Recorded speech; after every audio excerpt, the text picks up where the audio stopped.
Kama tunavyofahamu kwamba ni wiki ya idara ya wanaume katika kanisa, ni wiki muhimu sana ambayo tunahitaji kukumbushana baadhi ya mambo kuhusiana na wanaume. Kwa darasa langu leo, labda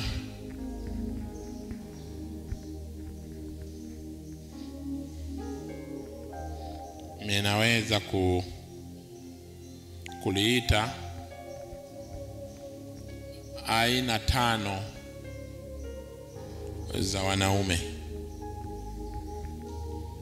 Aina 5 za wanaume.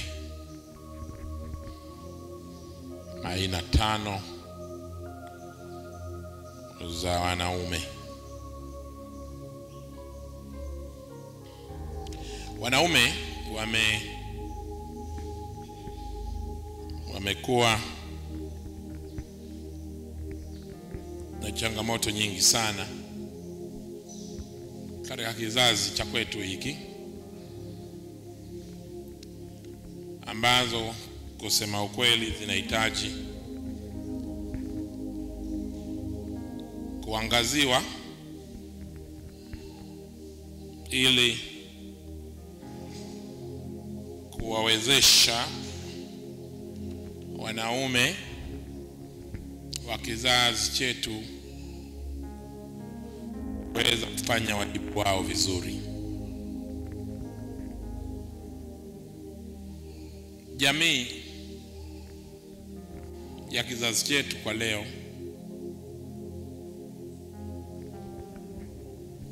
inafanya jitihada kila inavyowezekana kuwawezesha wanawake kwa kuwapa taarifa mbalimbali zinazowahusu na kuwapa nafasi katika maeneo mbalimbali ili waweze kushika mamlaka, uongozi na kusimamia baadhi ya vitu mbalimbali. Na kuna taasisi maalum kwa ajili ya kuwawezesha wanawake,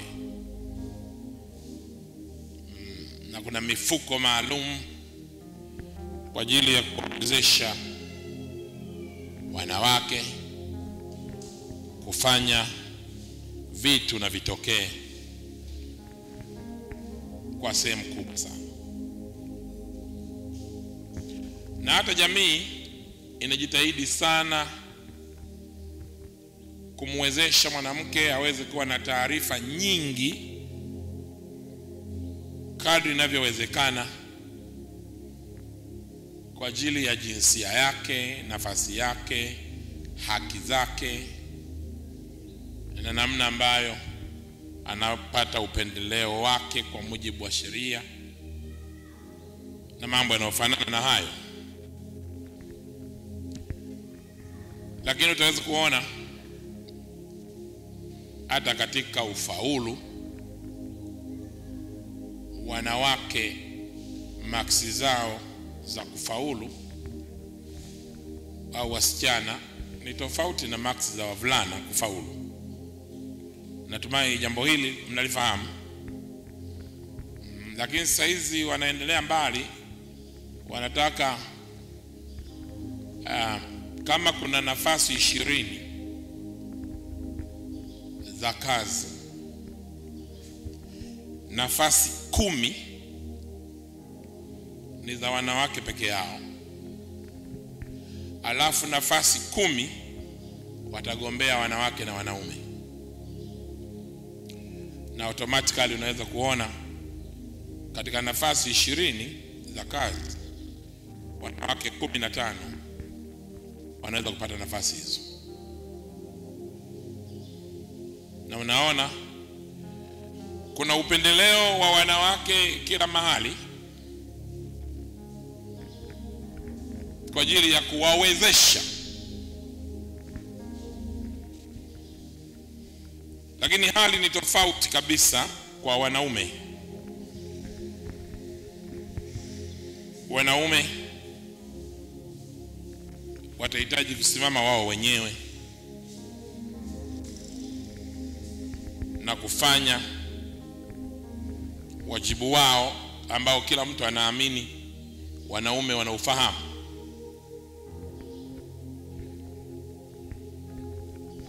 Na jambo ambalo limefanya wanaume wengi kuwa na changamoto nyingi sana katika jamii yetu. Bwana Yesu asifiwe sana. Katika somo langu aina 5 za wanaume, nataka tukuleta uelewa kwamba wanaume wanahitajika katika jamii hii na katika kizazi hiki, kwa sababu wanayo nafasi kubwa ya kufanya ili jamii iwe jamii kamilifu.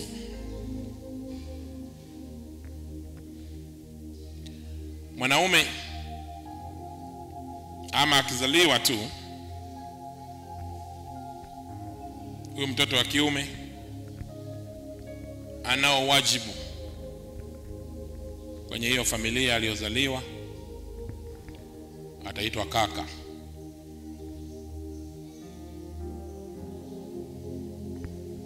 Atakuwa kaka wa dada zake ama wadogo zake.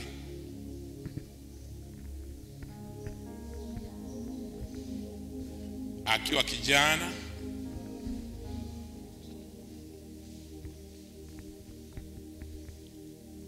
ana wajibu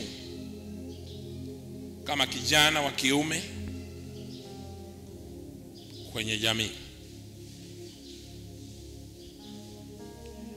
Baadaye anaweza kuwa mvulana,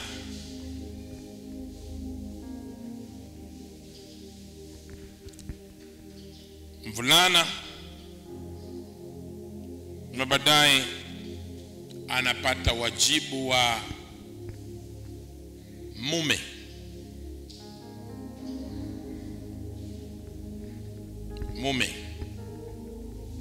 Anakuwa mume, na baadaye anakuwa baba.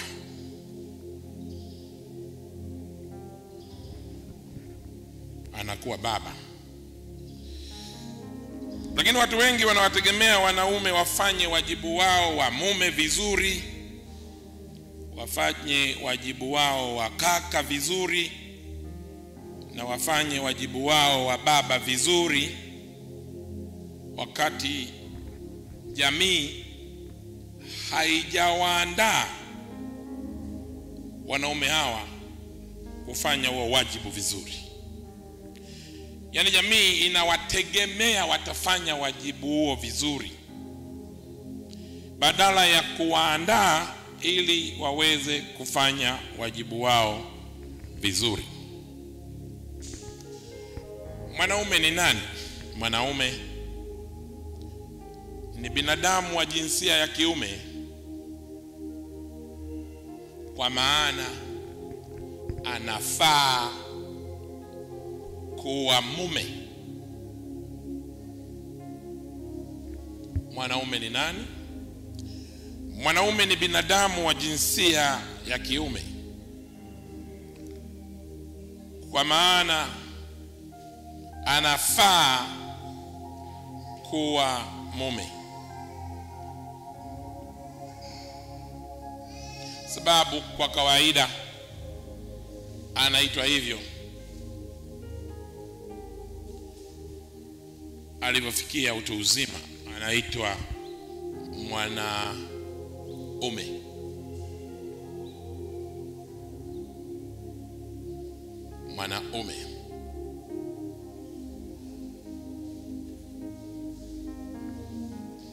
wanaume. Kwa hiyo katika darasa langu kwa dakika chache hizi nataka kutumia kueleza aina 5 za wanaume, na nafikiri baadaye nitaelezea wajibu wa mwanaume katika familia. Maandiko yangu ya kusoma ni Wafalme wa Pili sura ile ya 4 mstari wa 1 hadi mstari wa 7. Wafalme wa Pili sura ya 4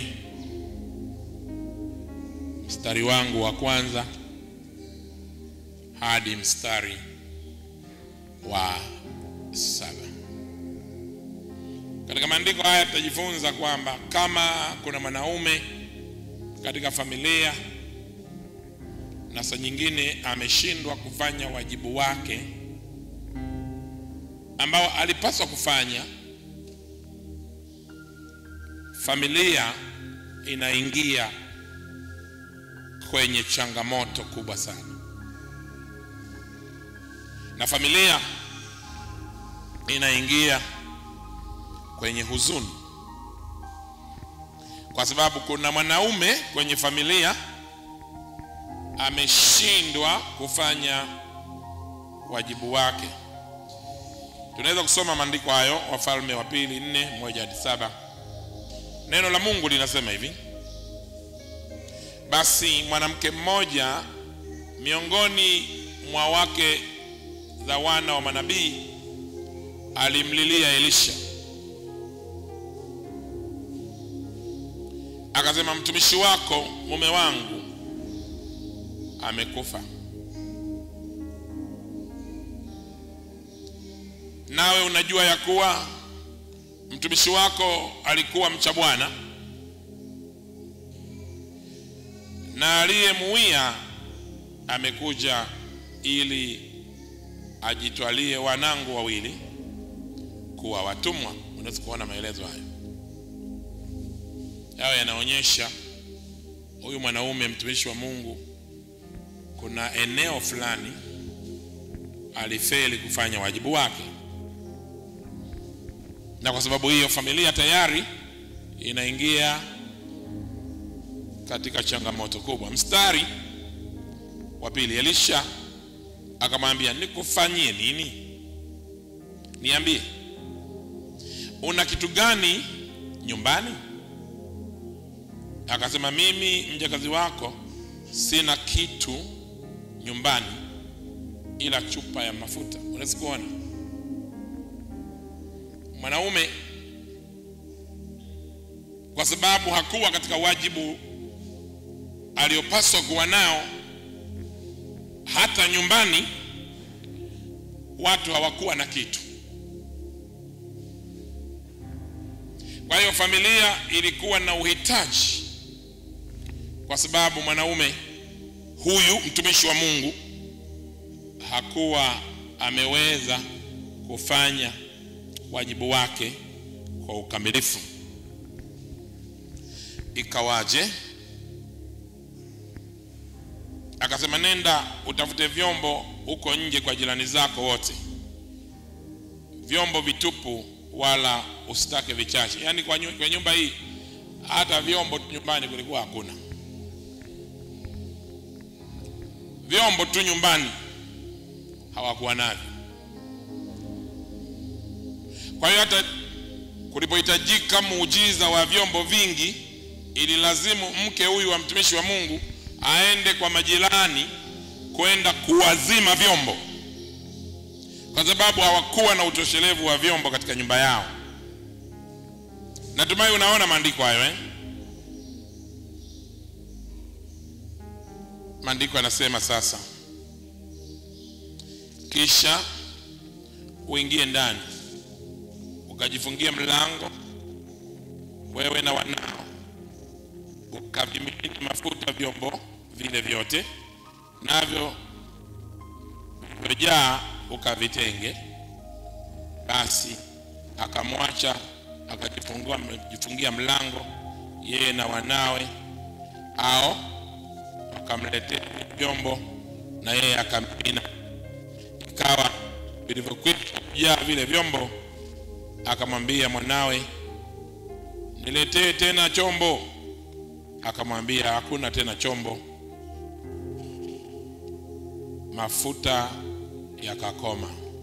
Ndipo akaja akamwambia yule mtu wa Mungu, naye akasema, enenda uyauze mafuta haya, ulipe deni yako, na hayo yaliyosalia uyatumie wewe na watoto wako. Unaweza kuona changamoto iliyojitokeza kwenye familia hii baada ya mwanaume mtumishi wa Mungu kushindwa kufanya wajibu wake sawa sawa.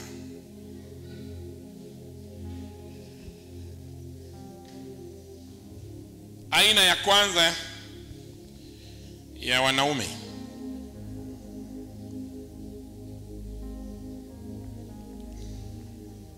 na wako wanawake, kwa bahati mbaya wameangukia mikononi mwa wanaume wa aina hii.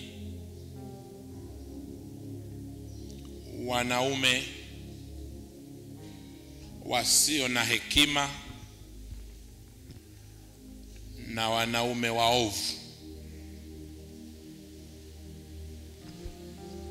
Wanaume wasio na hekima na waovu.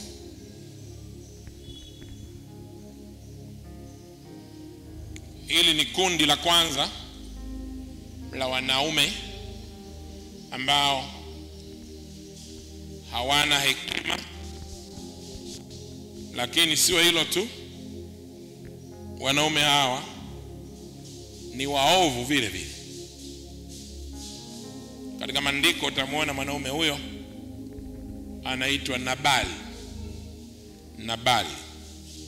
Nabali katika Samueli wa kwanza 25 mstari wa 2 mpaka mstari wa 26.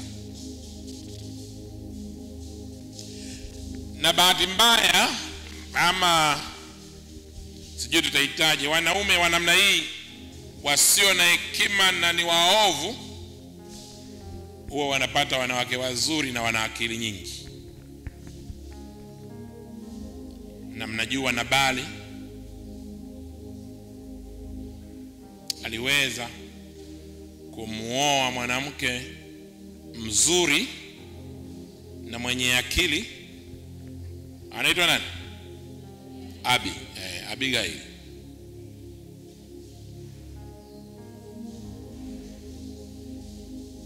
Wanaume wa namna hii hajali familia wala hajali mtu yoyote. Anaweza kuwa amefanikiwa kama alivyofanikiwa Nabali, lakini mwanamke aliyeolewa kwenye familia hiyo, mafanikio ya mumewe hayaleti tofauti yoyote kwenye maisha yake.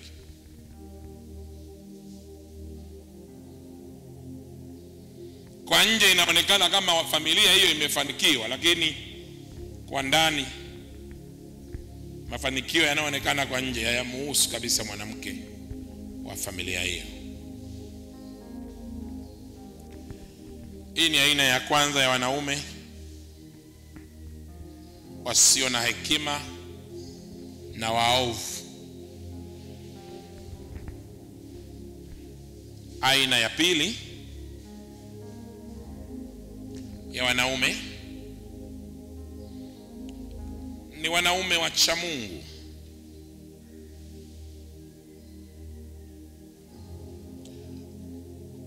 Wanaojali familia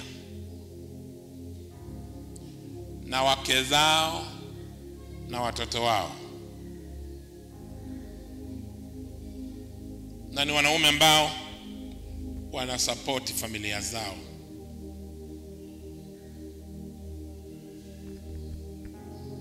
God fearer, wanaume wacha Mungu, ni wanaume wazuri ambao wanayo hofu ya Mungu.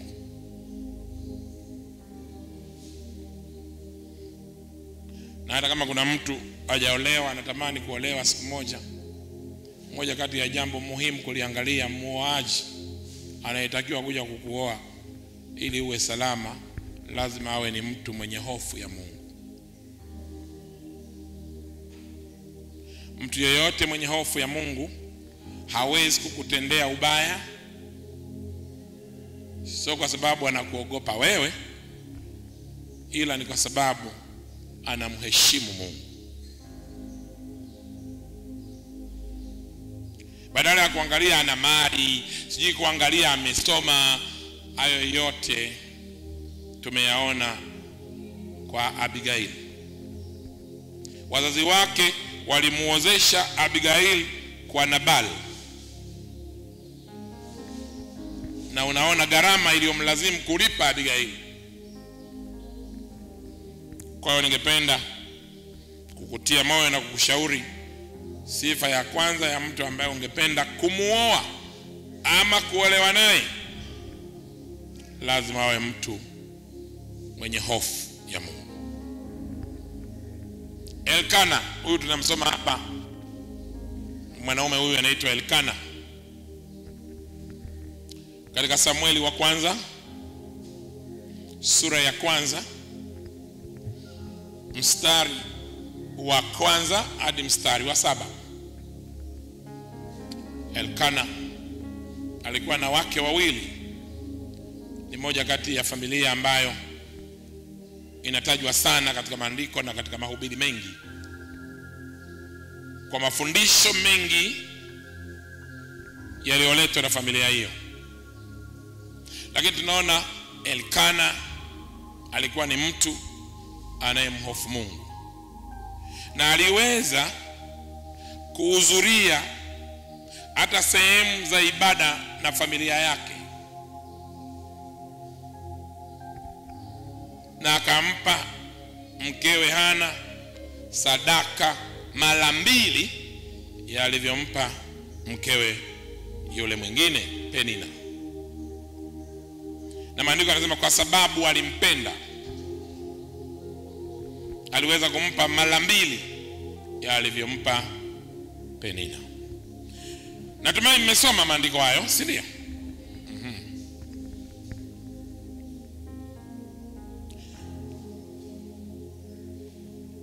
Kwa hiyo ni aina ya pili ya mwanaume ambaye tunamuona katika maandiko akiwajibika vizuri, mcha Mungu kwa ajili ya familia yake,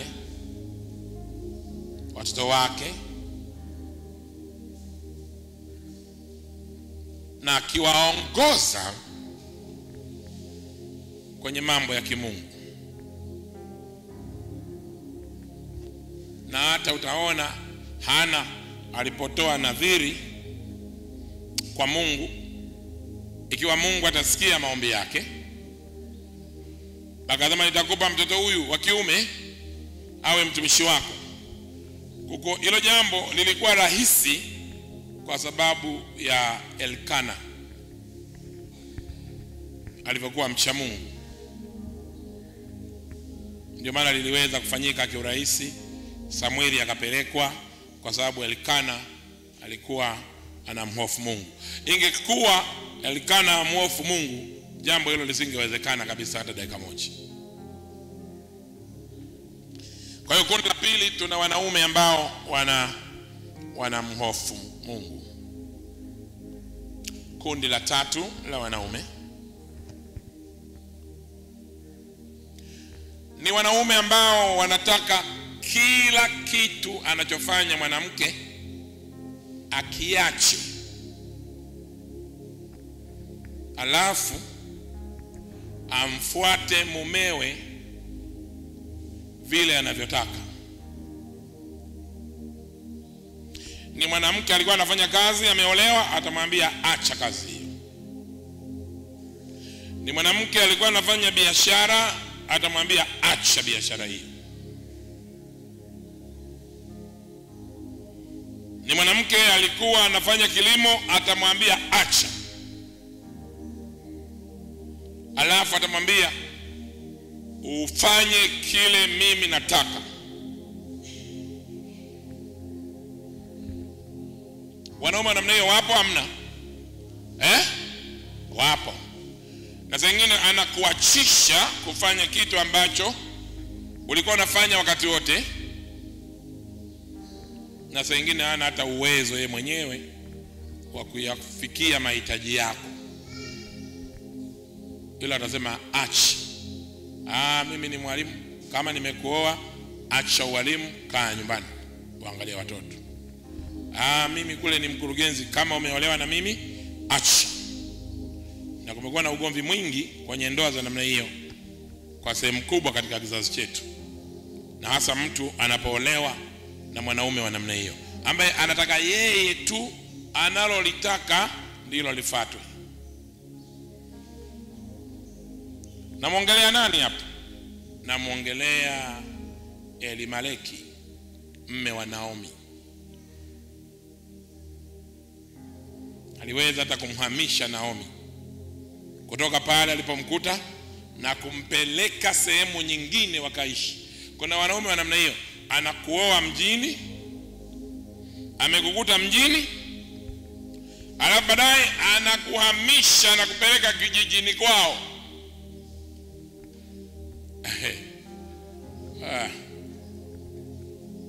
Uje kuona mambo hayo ndugu yangu? Na anasema madam mimi nimekuoa, popote nitakakokwenda lazima na wewe uje. Ilikuwa hivyo kwa Naomi katika kitabu kile cha Ruth sura ya kwanza mstari wa kwanza hadi mstari wa 11.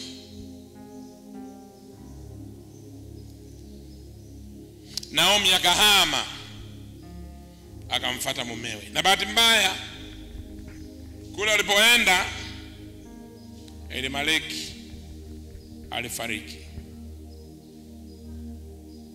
Na alipofariki Naomi akawa hajui atafanya nini. Mara nyingi kwenye familia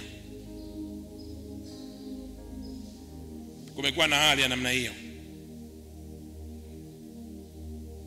Pale Elimeleki anapofariki kwenye familia, Naomi anayebaki katika familia anakuwa hajui anaweza kufanya nini kuendelea kuishi.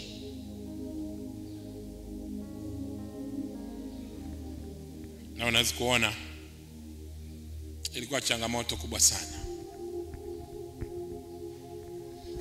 Hiyo ni aina ya tatu ya nani jamani?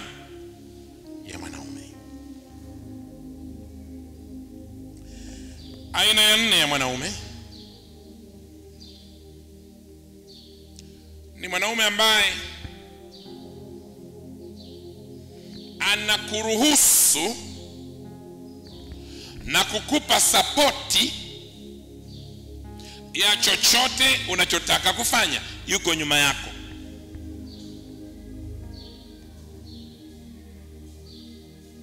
Hata kama unachofanya hakifanani na yeye anachofanya, lakini mwanaume huyu atakuwa yuko tayari kukuunga mkono juu ya unachofanya.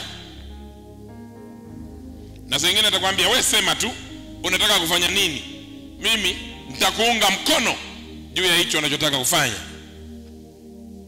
Mwana aina nyingine ya mwanaume hiyo.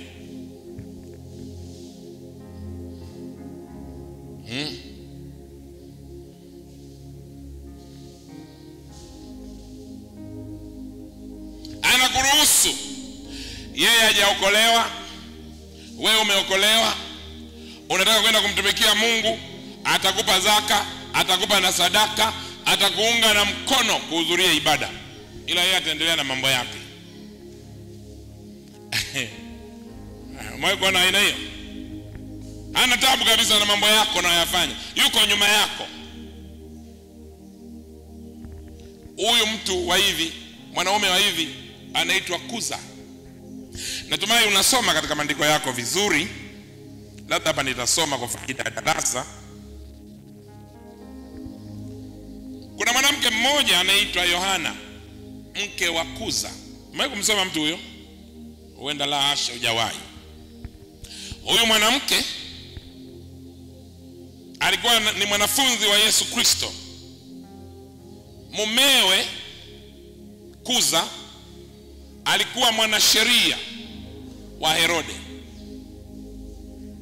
Labda tuangalie maandiko kidogo. Katika Mathayo sura ya 2 mstari wa 16.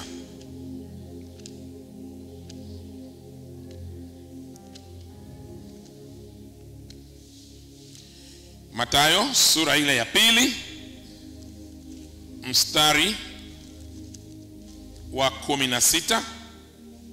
Maandiko yanasema hivi: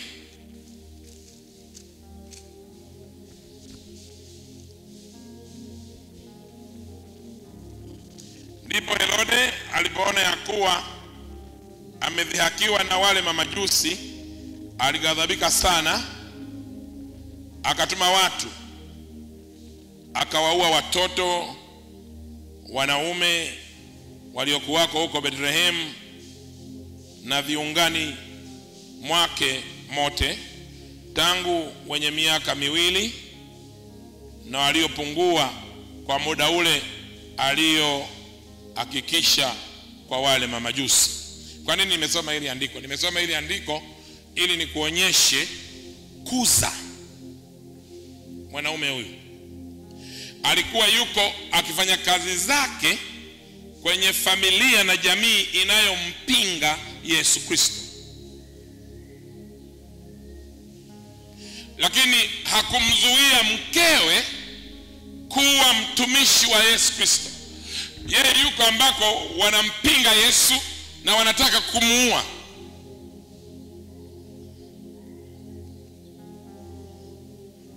Unaweza kuona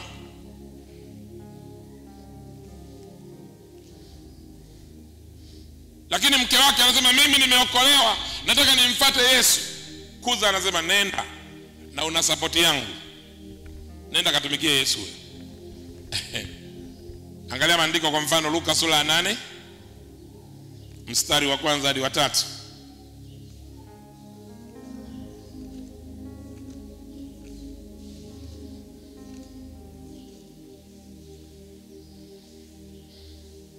Umuone mwanamke huyu.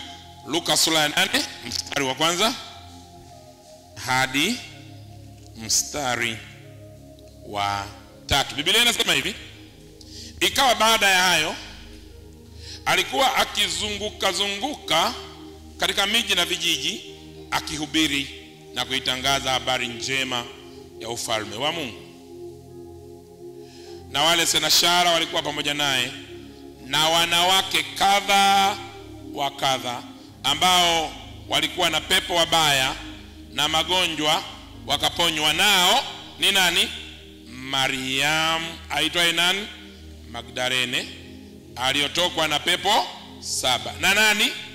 Na Yohana mkewe nani? Kuza.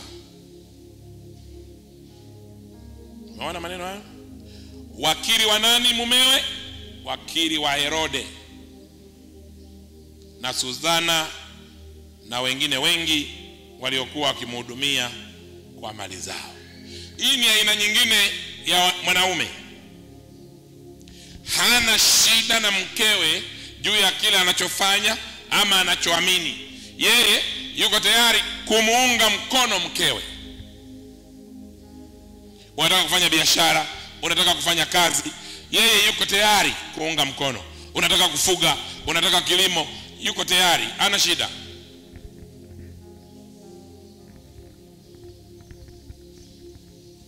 Hiyo ni aina ya ngapi ya mwanaume? Ya 4. Anakotoka ama anakofanyia kazi hawamtaki kabisa Yesu Kristo. Iko namna hiyo. hata wataki habari za Yesu kabisa. Lakini madamu mkewe anapenda habari za Yesu na ameokolewa, anasema nenda kanisani, nitakuleta kanisani.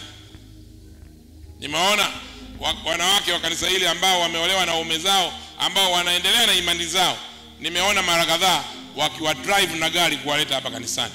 Wanamshusha mkewe, yeye anaenda zake, na anamwambia ikiisha ibada unijulishe, nitakuja kukupitia. Hana tabu na kanisa. Hiyo ni aina ya ngapi ya mwanaume? Ya 4. Vizuri sana. Aina ya 5 ya mwanaume.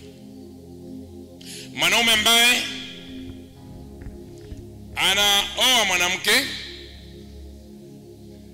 kwa ajili ya starehe yake, na uzuri wa mwanamke yule ndio fahari yake.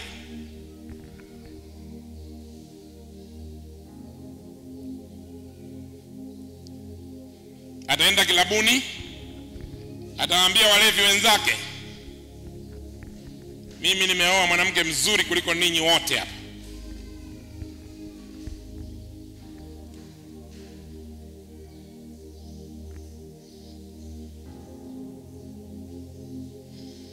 Na atakuwa anataka yale tu anayoyataka kwa huyo mwanamke ndio ayafanye.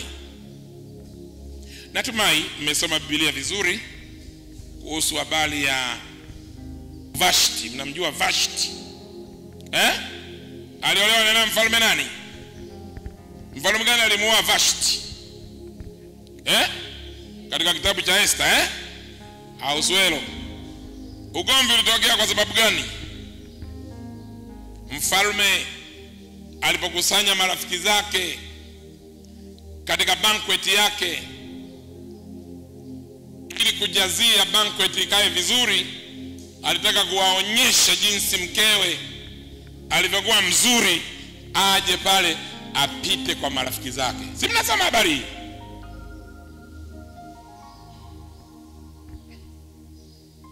Hakuwa anajali Vashti anajisikiaje.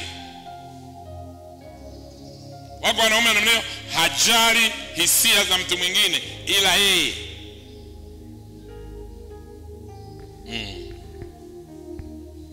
Ukiugua wewe unagaragara hapa, unagarauka, anakuangalia tu, anaangalia tu. Ila akiugua yeye, mtoto ana nafuu, nataka unishike mguu, nataka unipozee uchi. Amje kuona wanaume namna hiyo? Yaani akiugua yeye nyumbani ndo kaugua mtu sasa. Lakini akiugua mtu mwingine, utapambana na hali yako. Wewe naye unajilegeza. Wewe nawe ni mvivu tu hapa. Kila siku unaugua, umeshakuwa scraper. Hebu wewe amka bwana wewe.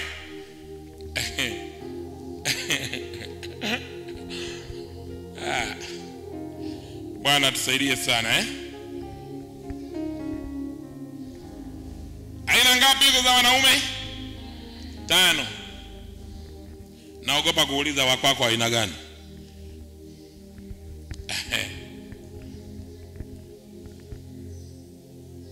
Wanaume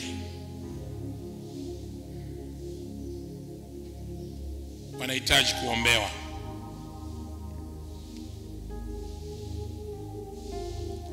Wanahitaji kuombewa sana.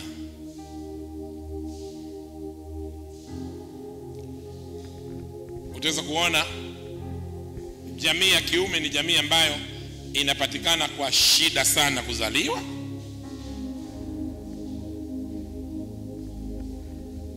Lakini pia ni jinsia ambayo inakufa kwa haraka sana.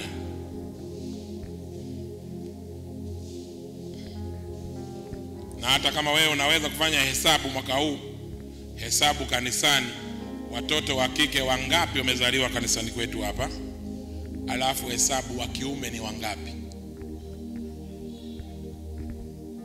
Itakuonyesha watoto wa kiume wanazaliwa kwa uchache sana ukilinganisha na watoto wa kike wanavyozaliwa kwa wingi sana. Lakini pia wanaume ni jinsia inayoongoza kufa. Wanaokufa sana kwenye familia zetu kwa wingi, ukiangalia takwimu, ni wanaume. Kwa nini? Naweza nikasema sababu labda 3 kwa haraka kukusaidia.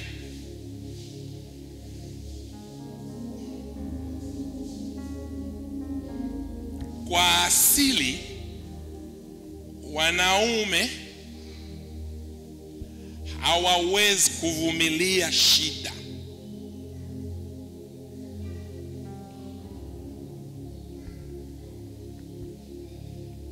Hawawezi.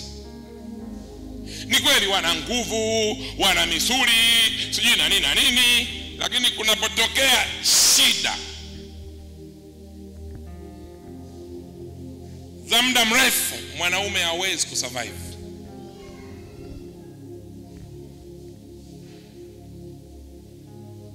Kwa sababu hana huo uvumilivu. Hata kitaalamu wanasema wakikaa mwanamke na mwanaume na njaa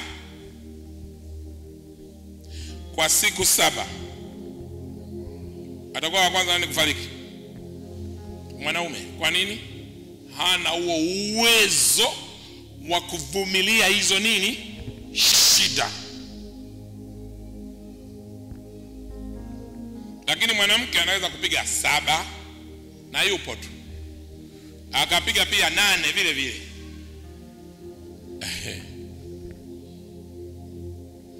Wataalamu wanasema mwanamke anaweza kufanya hivyo kwa sababu ya matiti. Wanaume hawana hiyo, sio?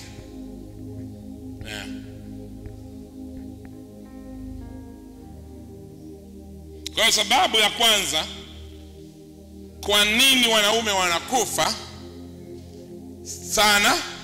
Kwa sababu hiyo, hawana uwezo wa kuvumilia shida muda mrefu.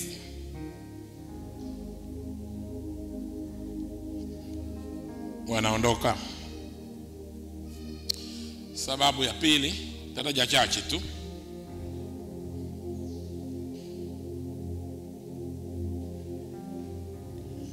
Hawana mtu wanayemwamini wa kushare naye changamoto wanazokutana nazo.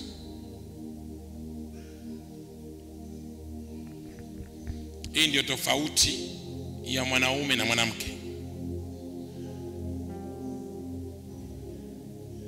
Kiswahili cha siku hizi wanasema hawafunguki wanaume kiurahisi kama vile wanawake. Wanawake wao, jambo lolote likimkera anaweza kulisema tu ili apumue. Hata mwanae mdogo mdogo anaweza kuwa anamuelezea jinsi alivyokasirishwa na baba yake, na anamwambia, na wewe usije ukiwa mkubwa ukawa kama baba yako. Baba yako ni msumbufu sana, baba yako asikilizi, baba yako mwehu kabisa.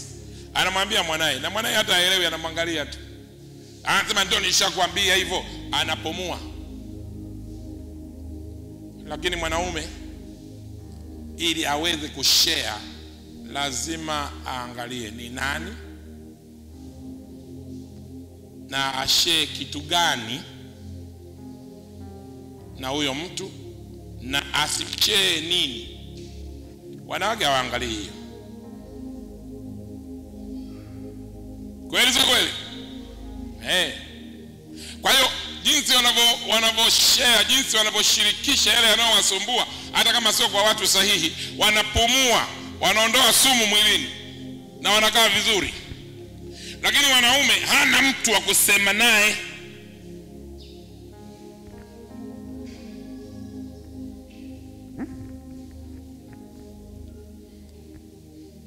Hata nyinyi watoto, kama baba zenu hapa Mara ya mwisho lini umempigia simu baba yako na kuongea naye? Lini? Sasa unapiga simu na mama yako, unaongea na mama yako, unafurahi, na baba yako yupo, na baadaye unasema msalimie sana baba. Mama yako anasema yuko hapa. Basi nipe nimsalimie. Yaani mama yako ndo anampa simu baba yako. Umeona mnavyotusahau sisi? Na hapo itakuwa baba shikamoo, unaendeleaje za siku, hata ucheki naye. Nilikuwa nakusalimia baba. Sema haya, irudishe simu kwa mama. Simu inarudi. Mama, nimeongea na baba. Hebu niambie sasa mama, umechangamka na kuchangamka, kwa baba unajibana. Au unasema sio sawa sawa maneno hayo? Changamoto kubwa ya wanaume, hawana mtu wanaweza kuzungumza naye na kumwelezea changamoto zao na kupata msaada kutoka kwa mtu huyo. Hawana. Kwa nini? Kwa sababu jamii imewanyima wanaume nafasi ya kushare, ya kuomba support. Mwe kuona mwanaume akilia wanamwambiaje? Msemeni, si mnajua, leo mnajifanya hamjui. Mwanaume akiwa analia wanamwambiaje watu? Na wanamwambia mwanaume afanye nini? Na mimi nataka niwaulize, mwanaume sio mtu? Sio mtu? Kwa nini jamii inamzuia mwanaume kulia? Kwa sababu kulia kunapunguza sumu fulani katika mwili na kumfanya mtu awe sawa. Kwa hiyo wanataka mwanaume asilie, abaki na hiyo sumu mwilini. Wewe mwanaume unalia, wanaume huwa hawalii. Mwanaume sio mtu. Mwanaume hana hisia za kuumia.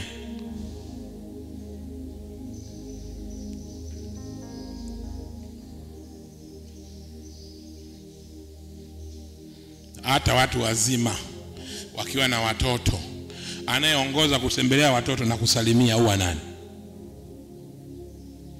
Kati ya mume na mke, ambaye anaongoza kutembelea watoto na kupeleka salamu ni nani?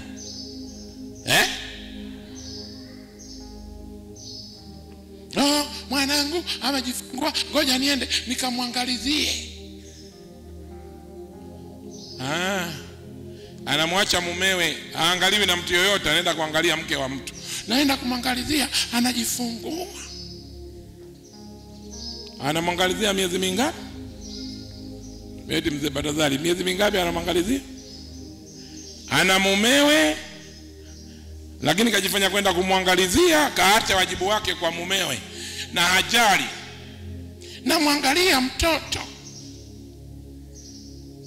Ndio maana wanaume, kwa sababu hawana pa kusema, wanaona njia rahisi, bora kufariki.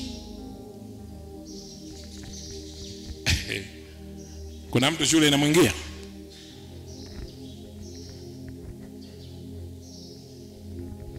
Jinsia inayohitaji faraja sana kwenye jamii yetu ni mwanaume na sio mwanamke. Najua hii ni sentensi ya kwanza kuisikia.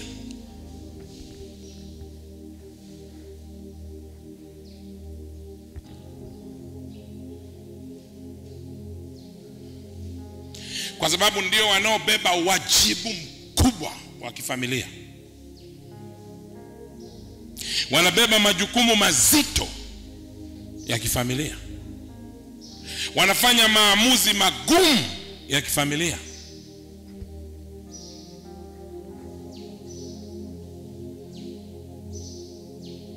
Kwa utaweza kuona kwa nini wanaume wanakufa mapema. Sababu ya pili nimekugea hii. Sababu ya tatu kwa leo, wanaume ni wagumu sana kusamehe.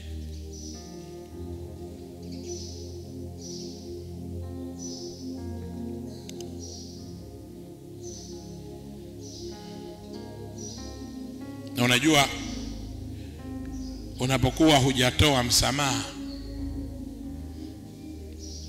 huo msamaha unaleta madhara kwako wewe ambaye hujasamehe.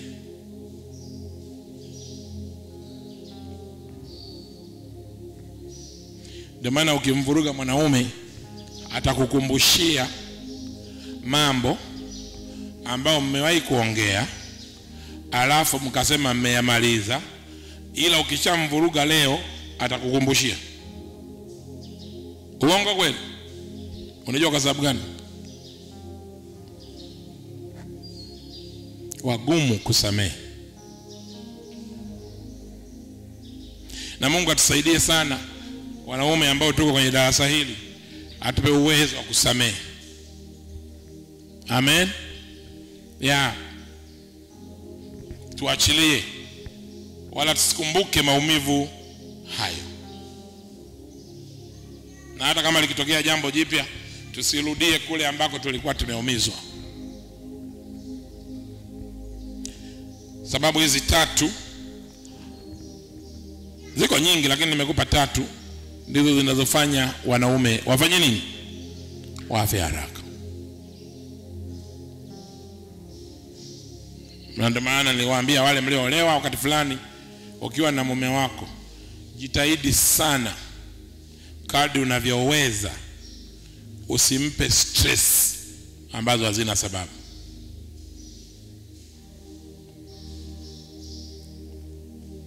Saa nyingine akikwambia acha kitu, acha. Unajua kuna wanawake ambao haambiwi mara moja. Wapo. Acha hiki kitu, acha. Kwa nini niache? Kwa nini niache? Kwa nini niache? Niache kwa nini? Unaficha nini? Kwa nini unanizuia?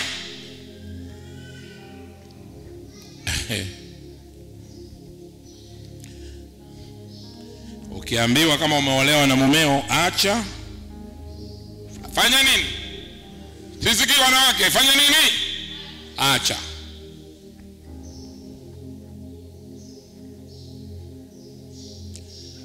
Wanawake wasiosikiliza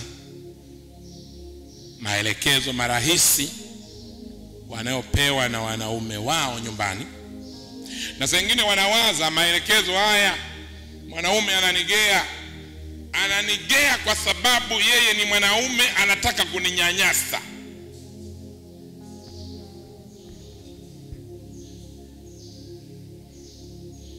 Kufikiri namna hiyo sio sawa sawa. Kwani wajibu wa mwanamke ni nini katika maandiko? Kutii. Si ndio? Kwani huo wajibu aliutoa mwanaume au Mungu?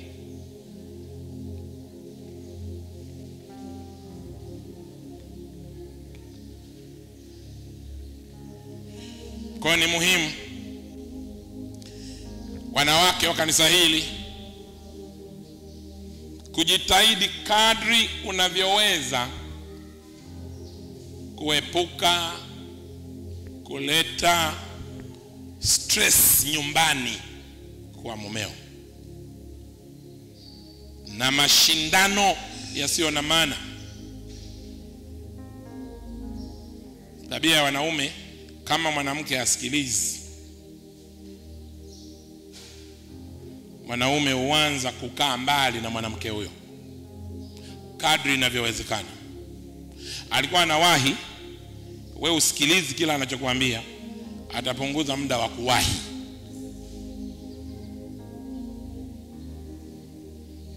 Mwe kuona mjai? Eti mzee Batazali ipo. Na utasema, na siku hizi ndio unachelewa sana. Kuna wale Waswahili, umepitia kwa mwanamke wako ndio maana umechelewa. Akisema basi ngoja niwahi. Leo mwanamke wako hayupo ndio maana umewahi. Sasa jepesi ni vipi jamani? Mbona hivyo lakini? Ukiwa mwanamke wa namna hiyo unampa shida kubwa sana mwanaume. Jamani, haleluya. Darasa linakuelewa. Kwa wale mliolewa, unataka ukae na mume wako muda mrefu, baadhi ya dawa ndio hizi. Hakikisha mume wako anajisikia salama na utulivu wa kutosha anapokuwa pamoja na wewe. Sio anajisikia shida, atakaa kazini hadi kesho yake. Tuko pamoja? All right. Haya, twende kazi. Wajibu wa mwanaume. Nini wajibu wa mwanaume?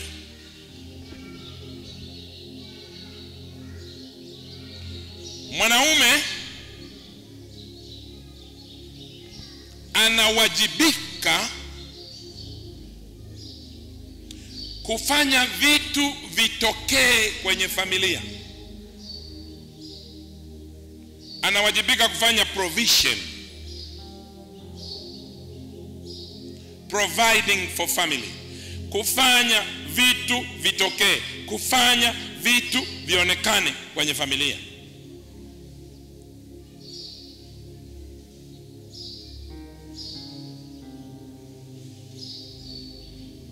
Hilo ni jambo la kwanza ambalo mwanaume atafanya.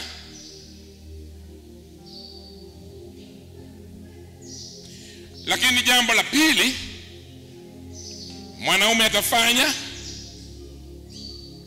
atawaprotect watu wa familia, atawalinda. Nafikiri protection, nafikiri ni kulinda, is it? Yeah. Ataprotect familia yake wawe salama.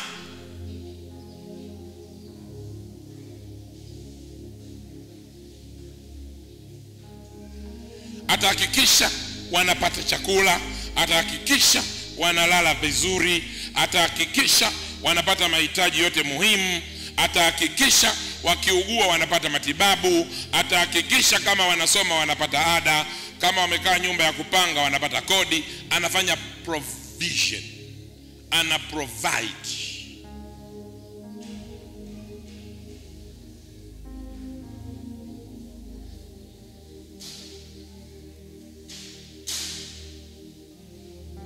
Huo ni wajibu wa mwanaume.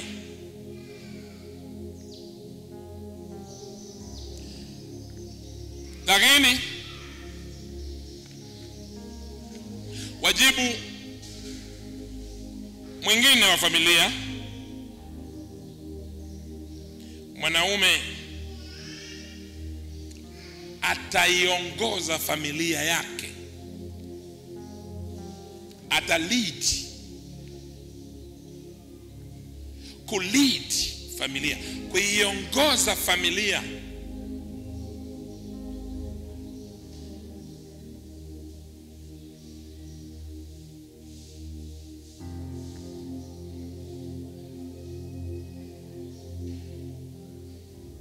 Wakati anaiongoza familia, atakuwa wakati huo huo anaonyesha mfano kwenye familia yake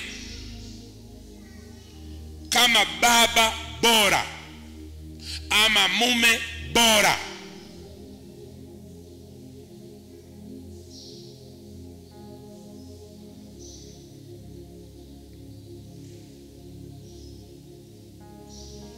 Na kuwafundisha wanafamilia fundisho la thamani ya maisha.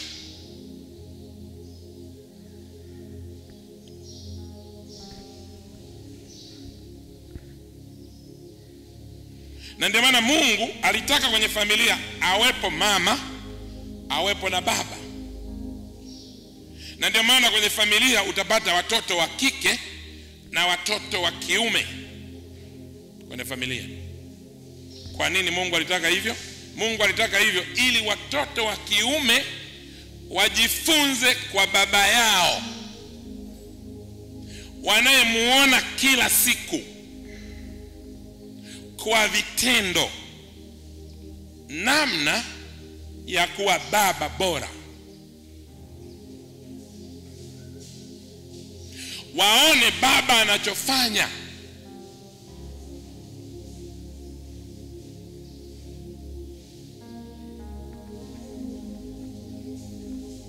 Hilo ni kusudi la Mungu, kuweka mwalimu kwenye familia.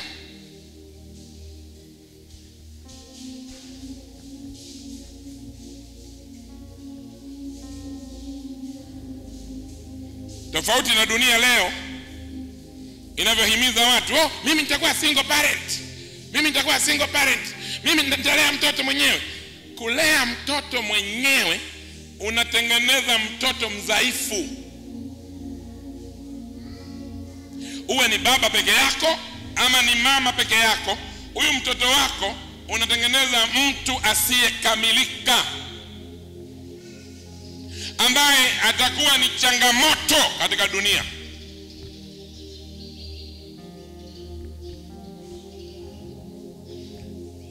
Kuna uchunguzi ulifanyika kule Marekani.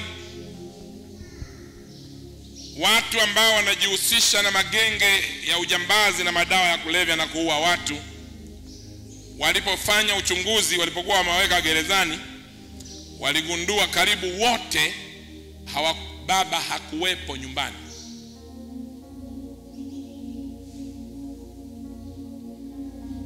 Watoto wote wale, majambazi wale wote, ilionekana baba hakuwepo nyumbani, na kama alikuwepo nyumbani, baba hakufanya wajibu wake kwa mtoto.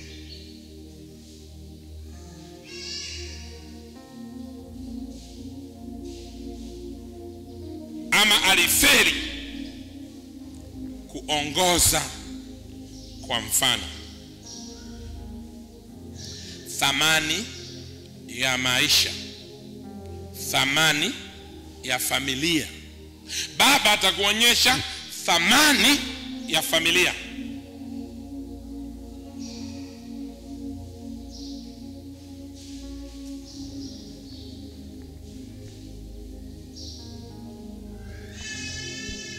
Baba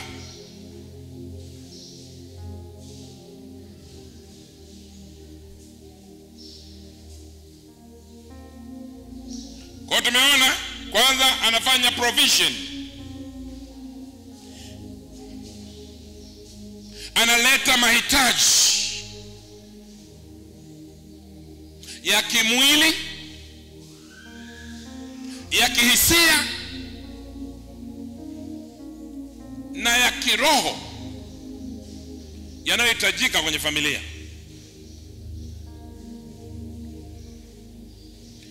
Ikiwepo ni kuhusika na mahitaji ya msingi ya kifamilia.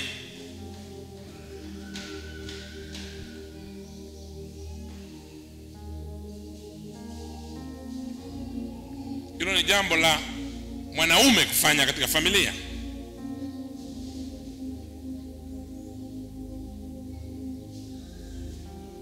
Providing for their basic needs and ensuring their well-being, usalama wao.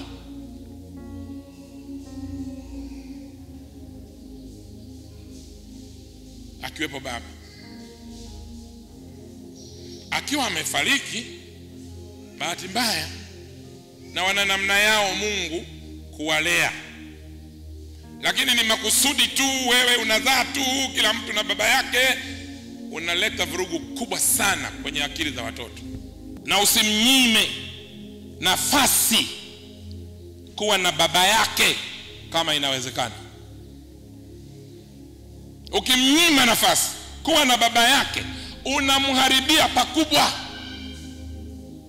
Na ndio maana wanawake wa zamani walikuwa wanaweza kusema huyu mwanaume ni mbaya, ananitesa, lakini kwa sababu nina watoto nitakaa kwenye hii ndoa kwa ajili ya watoto wangu. Wangapi mmekusikia maneno haya? Wanawake hawa hawakuwa wajinga. Waliona madam mimi nimekosea, nimeolewa na Nabali, basi nitalipa gharama kwa kuhakikisha watoto wangu wanapata uwepo wangu kwenye familia hii sawa sawa. Lakini sio leo.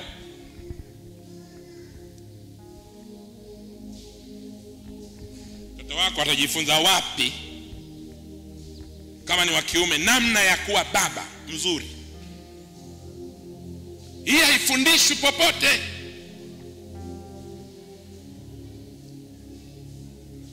Atajifunza namna gani kuheshimu familia? Atajifunza namna gani kama hatoki kwenye familia inayoheshimika?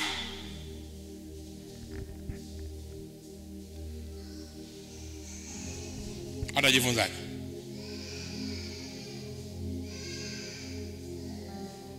Hata Waswahili wanasema mume bora anatoka familia bora, kiongozi bora anatoka familia.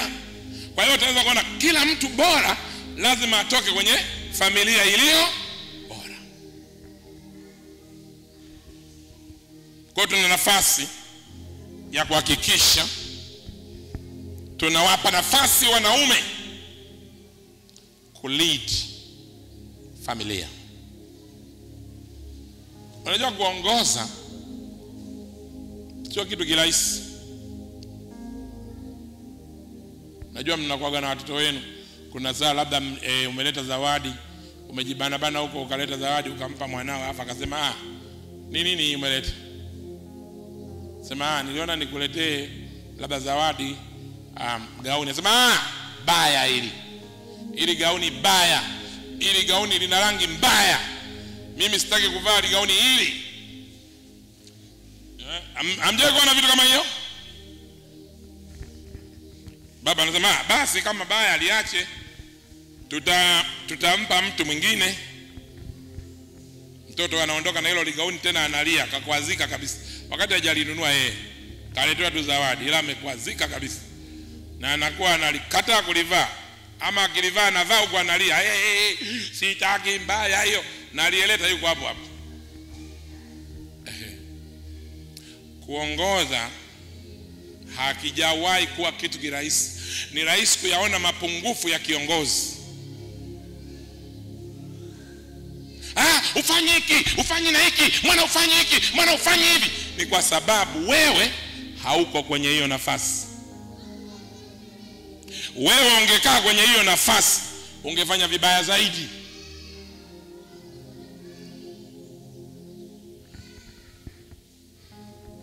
Jamani, mnanielewa? Ukiwa unaongozwa ni rahisi kuona mapungufu kwa sababu wewe unakuwa umekaa, mwenzako anakuwa kasimama. Kwa hiyo mtu aliyesimama anaonekana vizuri zaidi kuliko mtu aliyekaa.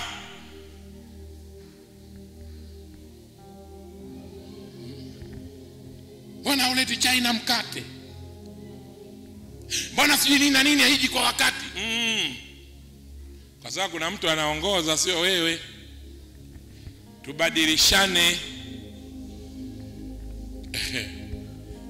Mimi pia nikae, wewe uongoze.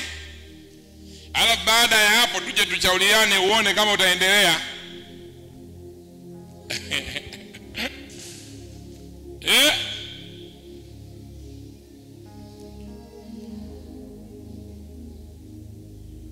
Baba wajibu wake mwingine ni supporting, kusapoti familia,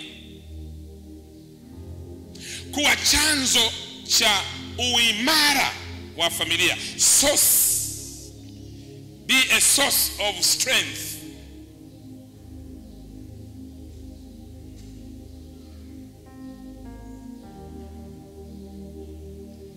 Baba anakuwa source ya familia.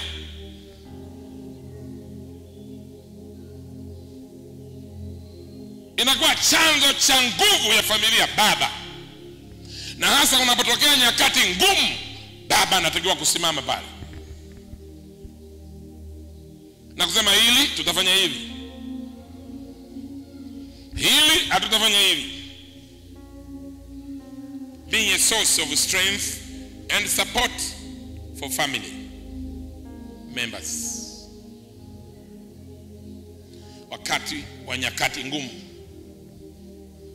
pale mambo hayaendi, pale kuna mambo ambayo yanaleta changamoto, baba anatakiwa asimame pale.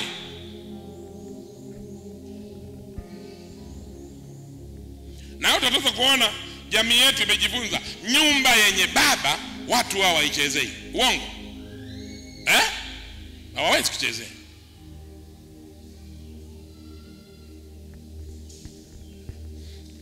Lakini nyumba ambayo baba hamna na watu wakijua wanaweza kuleta vurugu. Kwa nini watu si baba hayupo pale? Nani atatuzuia pale?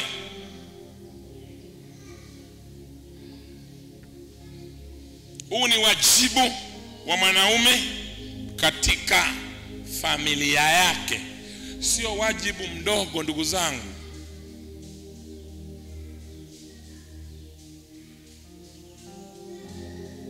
Mmeona kuna wanaume wanakimbia familia. Mmeona mjaona?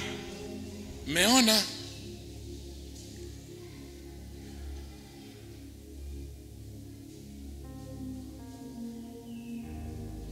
Wanakimbia. Na saa nyingine wanaume wanakimbia hizo familia pale ile familia inapokuwa na mahitaji zaidi ya vile mwanaume anaweza kumudu. Yaani wanataka zaidi ya vile mwanaume anaweza kutoa. Mwanaume anaona hapa mimi nimefeli hapa, bora tu niondoke. Watu wakimuuliza sasa watoto wako, wanasema nimewatoa zawadi, nimempa mwanamke huyo mwenyewe zawadi, aende nao kwa kweli sitaki tena. Kwa lazima pia saa nyingine usidimandi zaidi ya vile mwanaume wako anaweza kutoa. Yaani usitake zaidi. Mwanaume wako anaweza baskeli, rizika na nini? Usitake pikipiki.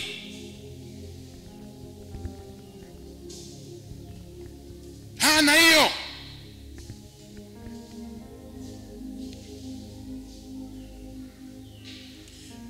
Wajibu wa pili wa mwanaume ukitoka kwenye familia ni wajibu wa jamii.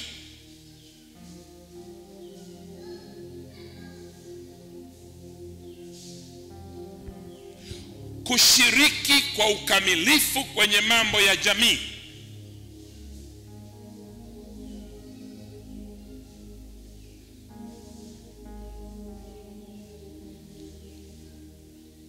Mambo ya jamii yanayohusu maisha ya kawaida, mwanaume anao wajibu.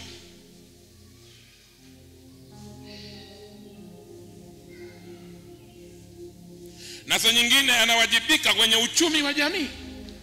Jamii inataka support kutoka nyumbani kwangu, support ya uchumi. Lakini pia jamii inataka sapoti ya maadili yaliyokamilika kutoka kwa mwanaume kwenye hiyo familia. Jamii inataka maadili yake, ainue viwango vya maadili.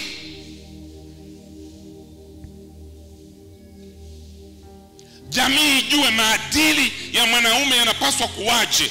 Ni wajibu wa mwanaume. Ethics.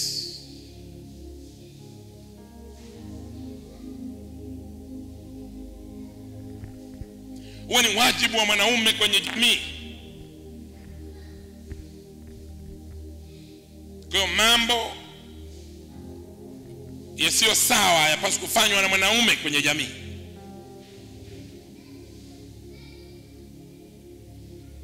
Jamii inamtarajia mwanaume katika hilo eneo. Jambo la pili kuhusu jamii, Jamii inamtarajia mwanaume atabeba wajibu wake katika matendo yake na maamuzi yake. Ata take responsibilities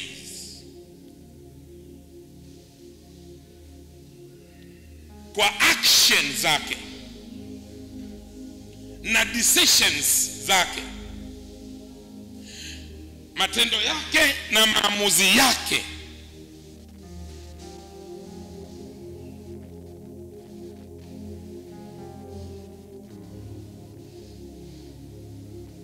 Hilo ni jambo la pili kwa jamii. Jambo la tatu, leading by example. Demonstrating positive qualities and behavior that inspires others. Unadhihirisha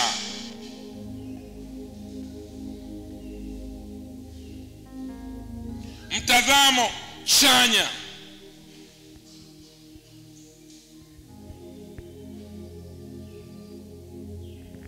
na tabia inayoshawishi watu wengine. Mtu anasema mimi nikiwa mkubwa nataka kuwa kama baba fulani.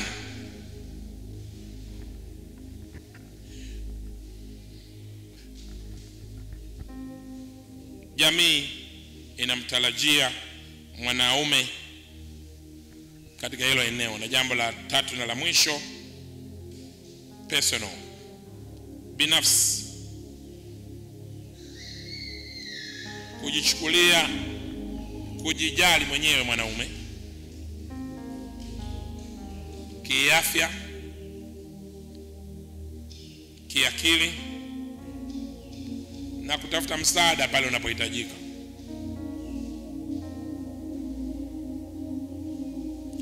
Lakini jambo la pili, mwanaume lazima akue kitaaluma katika maeneo mengi anayoyafanya. Professional growth, akue katika mambo mengi anayoyafanya. Kwa lazima aboreshe katika maeneo mengi kwa maisha yake. Lakini jambo lingine ambalo ni la kibinafsi kwa mwanaume, emotional intelligence. Ni kutengeneza tahadhari, inaitwa developing self awareness, kuhusiana na hisia. Lazima awe na uwezo wa kucontrol hisia zake, ni za hasira ama za furaha, lazima aweze kuzicontrol, anaziregulate.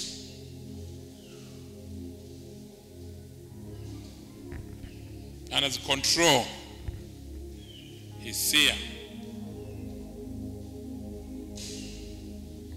Na jambo la 4 la mwisho kwa mwanaume, anawajibika kuwasiliana na watu vizuri, communications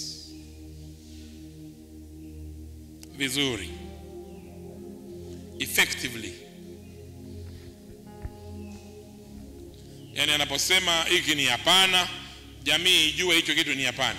Anaposema hiki ni ndio, jamii ijue hiki ni ndio.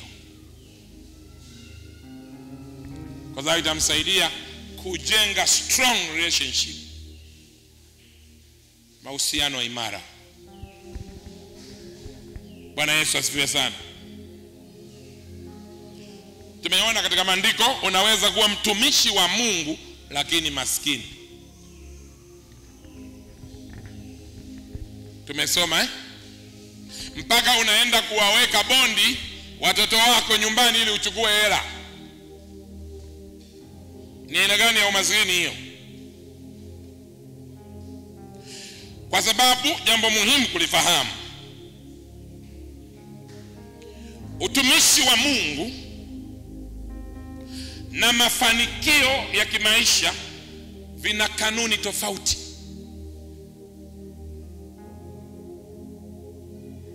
Unaweza kuwa mtumishi wa Mungu na kama hujui kanuni za mafanikio, unabaki unamtumikia Mungu vizuri na hujafanya nini? Na hujafanikiwa.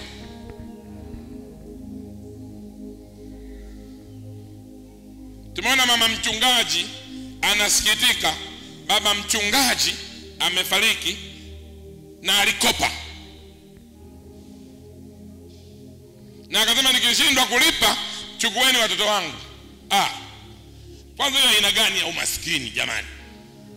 Paka ukaweke watoto wako rehani. Yaani wewe hauna TV ya kuweka rehani. Wewe hauna kochi la kuweka rehani. Yaani paka ukaweke mtu rehani. Unasema nikishindwa kulipa, chukueni watoto wangu hawa waje kwa watumwa. Jamani. Lakini nitawaambia sababu kwa nini ilikuwa namna hiyo.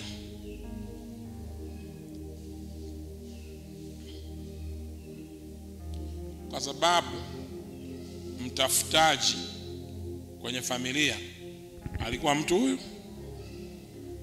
mmoja.